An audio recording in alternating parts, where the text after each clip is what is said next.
this is kind of like evolution of your golf swing, starting with the left-hand one at the start of the session. Okay. We obviously discussed about the grip, and just as a reminder for yourself, we're going to grip it in the fingers. See the two knuckles of your left hand, which you're doing now pretty regularly, I would say. Gently lock those thumb and index finger and finger. We're not jamming them with the webbing in this way. If that does that, then you'll start hurting, you feel the rubbing, okay? They're just basically sitting like this, okay? As if you're sort of just holding a club cross there, and then the palms kind of just sort of face downwards in a little bit more. They're not this way facing up the sky. Like I say, your arms hang naturally this way. We hold the club in kind of a similar way. We don't want to be sort of twisting the arms to try and hold the club. Okay. The main focus, though, as I said, in terms of the setup, is obviously your posture.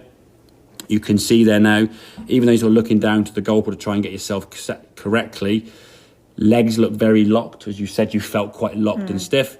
Shoulders are kind of tips sort of stiffened up, and your back is kind of quite vertical there. And we're looking for kind of a right angle between spine angle and club shaft, and the legs to have some flex. Well, you've got the flex almost the reverse way of that, okay? As a result of that setup, your backswing length was going to be very limited, okay? That's how far you went back, which was fine if you're trying to play a shot that far. But we're looking for distance. You can't create any kind of distance from that position, okay? So this left-hand one kind of showcased where you were without the golf ball and how far back we can go there. So a lot further back in terms of the club position. You're maintaining a nice sort of spine angle there to the golf ball, okay? If we look here now, there's your spine angle. You're rotating, dropping a little bit, but that's me sort of clutching a straw. That's a really good. Your kind of head moves down a little bit towards the ball. Again, I'm talking a minimal amount. You're maintaining the most part of your posture there, and the arms are working up, and that elbow now you can see just sort of nice, not sort of sticking up here as you did there. Okay, the right hand one now is when you put a ball in the way, and again, you were kind of worrying about taking too long. Okay, I'd rather you do this and take, I think it's about 15-20 seconds when you get to the shot. You sort of start off a bit too close. And then you're going through now your own checkpoints. You got the grip, and you find the grip was fine. Then you remember distance from the ball, you shuffle back. Then remember the duck, and you squat it down.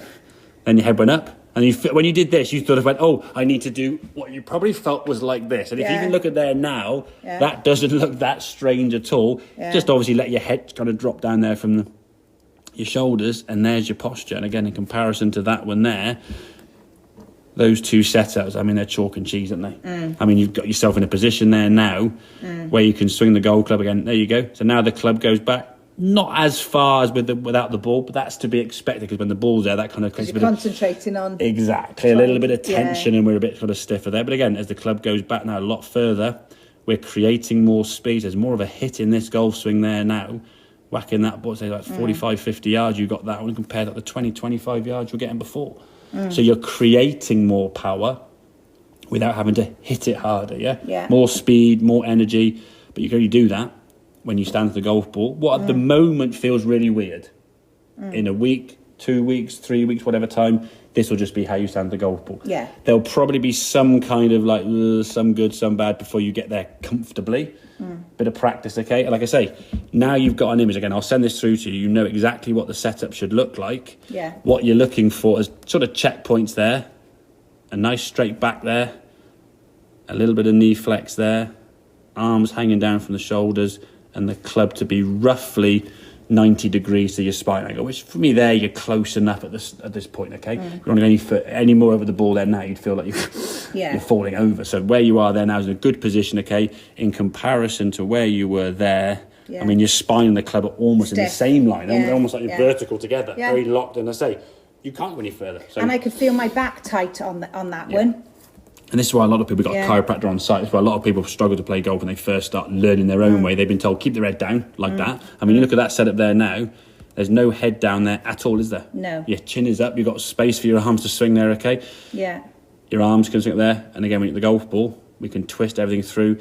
So trying to keep your head down, no good to anybody, okay? The reason you're hitting the golf ball at the top is because your posture was too upright and your arms are probably tucking in because they were too stiff and locked. So, Does that make sense? Yeah. Excellent. Good stuff.